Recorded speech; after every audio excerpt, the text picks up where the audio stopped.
निषादों के वह मसीहा जो कभी होम्योपैथ के डॉक्टर हुआ करते थे, आज कैसे सियासत के एक बड़े महारथी बन बैठे।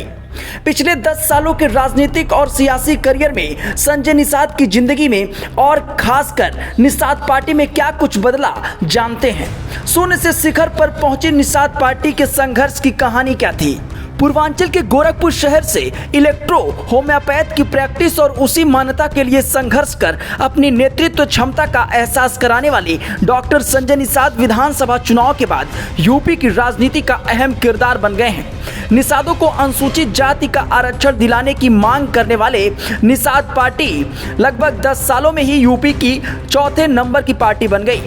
2022 के विधानसभा चुनाव में भाजपा ने निषाद पार्टी को गठबंधन के तहत 15 सीटें दी, जिसमें 11 सीटों पर जीत मिली।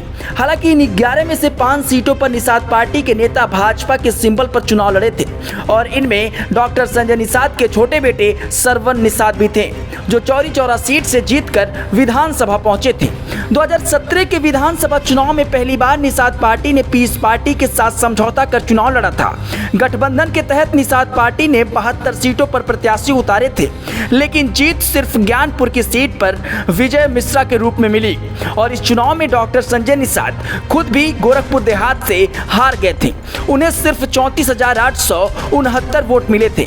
2017 में योगी आदित्यनाथ को प्रदेश की कमान मिली और सीएम बनने के बाद गोरखपुर लोकसभा सीट से इस्तीफा दे दिया। गोरखपुर सीट पर हुए उपचुनाव में संजय निषाद ने सपा से गठबंधन कर अपने पुत्र प्रवीण निषाद को चुनाव लड़ाया और भाजपा को हराकर बेटे को संसद में पहुंचाया। गोरखपुर जैसे सीट लोकसभा चुनाव में हारने के बाद भाजपा ने निषाद पार्टी को अपने साथ लाने की कवायद शुरू कर दी। 2019 में लोकसभा चुनाव में भाजपा ने निषाद पार्टी के साथ गठबंधन कर प्रवीण निषाद को संत कबीर नगर से संसद भेजा। साथ ही भाजपा ने डॉक्टर संजय निषाद को विधान परिषद पहुंचाया। 2022 के विधानसभा चुनाव में भाजपा ने निषाद पार्टी को गठबंधन के तहत 15 सीटें दी, जिनमें 11 सीट पर जीत मिली। हालांकि इन 11 में से 5 सीट पर निषाद पार्टी के नेता भाजपा के सिंबल पर चुनाव लड़े थे। इनमें डॉक्टर संजय निषाद के छोटे बेटे सरवन निषाद भी थे।